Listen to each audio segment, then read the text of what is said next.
मानाच्या मुंबई झोपडपट्टी सुधार मंडळाचा एक अतिशय थक्क करणारा भ्रष्टाचार समोर आलाय। 10 वर्ष निविदा काढून 38 कोटी रुपयांवर डल्ला घातल्याचं समोर आलंय।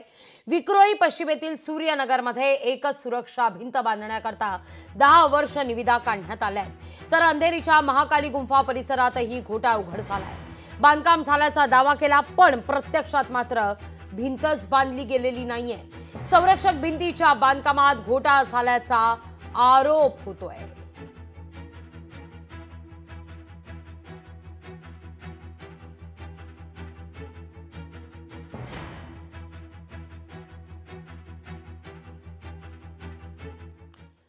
मुंबई झोपडपट्टी सुधार मंडळाच्या अखत्यारीत येणाऱ्या मुंबईतील संरक्षक भिंतीच्या कामांमध्ये गौड बंगाल केला असल्याचा पुन्हा एकदा निदर्शनास आलंय।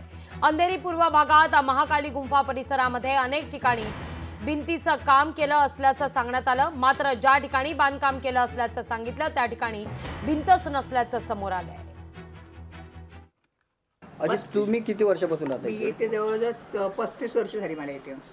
इथे भिंत पडली होती, बांधल्या का नव्याने? काय नाही बांधलेली, तेव्हा अर्धवट बांधत होते, तर अर्धवट काम ठेवल्याने गेले बुर्जी पटेल। तसंच आहे अजून? हा, तसंच आहे अजून, तसंच आहे। गटर तुटले आहे, गटर सगळं तुटलेलं आहे। त्याने आता पलाशीच करून घेतलं, हा आणि बांधकाम केलं, दुसरं काय आतून भरून तिकडे केला नाही ते लोकांचा।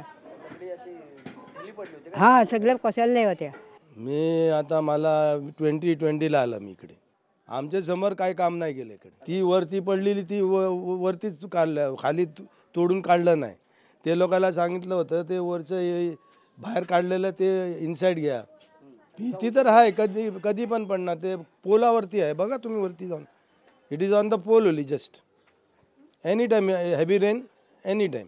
आता जर बिल्डिंग भिंत असेल तर ती व्यवस्थित पाहिजे। तुटलेली असली तर कोण पोरं खेळतात, काय करतात, त्यांच्या अंगावर पडले तर कोण जिम्मेदार? म्हणून त्यांनी ते प्लास्टर वगैरह केले, ठीक है, आम्हाला काय त्याचा प्रॉब्लम नहीं है आणि त्यांना पण नाही। अभी भी गटर ना साफ किया ये लोग ने? हाँ? हाँ? मेरा साफ नहीं किया, ये 2 घर मिसाल सेलर का साफ करता है, इधर साफ करता है, हम लोग का बीच में साफ नहीं करता है। दीवाल ये ठीक नहीं किया, और थोड़ा दिन वापस गिरेगा बारिश में।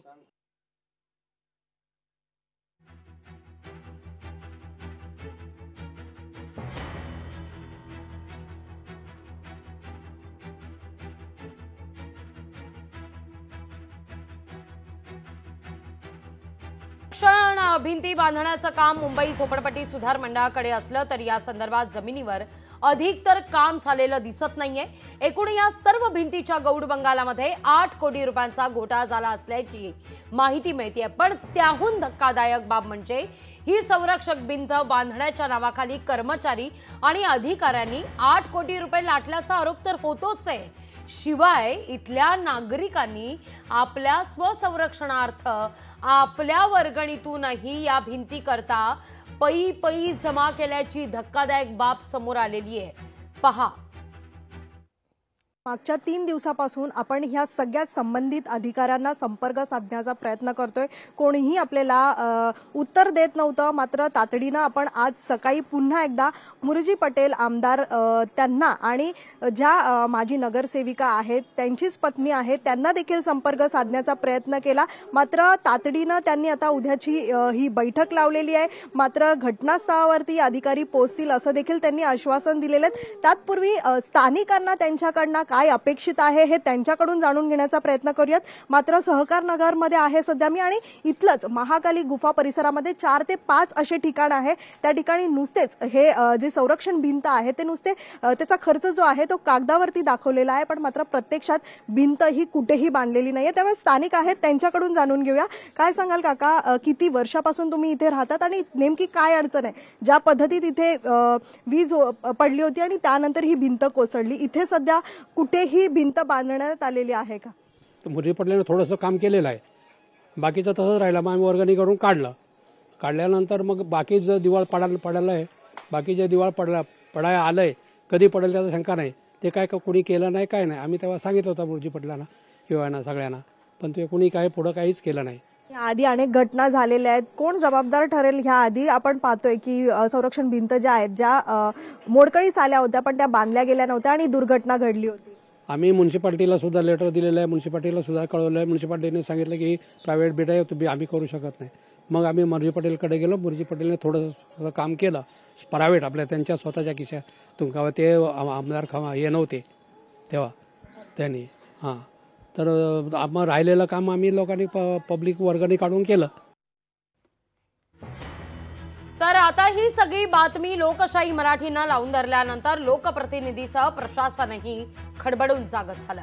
याविषयी या परिसरातले आमदार मुर्जी पटेल यांच्याशी आम्ही संवाद साधला असता या बातमीची गांभीर्यानं दखल घेत उद्या आपण स्वतः घटनास्थळी सकाळी 11 वाजता जाणार असून तिथं म्हाडाच्या झोपडपट्टी सुधार मंडळाच्या अधिकाऱ्यांना बोलावल्याचं पटेलांनी स्पष्ट केलंय. मी उद्या त्याची व्हिजिट लावलेली आहे अधिकाऱ्यासोबत, कारण माझ्या आधीच्या आमदारांनी काय केलं, किती फंड आणला त्याची माहितीही मागवली आहे म्हाडाच्या अधिकाऱ्याकडून. आणि उद्या मी सकाळी 11 वाजता तिकडे व्हिजिट लावली आहे. आणि तिथे म्हाडाच्या अधिकाऱ्यांनी पूर्ण पेपर सह यायला मी सांगितलेलं आहे. आणि 1 आठवड्यात याच्या सहनिशा मी करणार. मी नवीन आमदार आहे आणि जे आधीचे जेवढी माहिती आहे तेवढी सगळी उद्या मागवलेली आहेत आणि अधिवेशनाच्या आधी सगळं मी क्लिअर करणार आहे. लोकशाही मराठी ऐका, पहा, जागरूक रहा.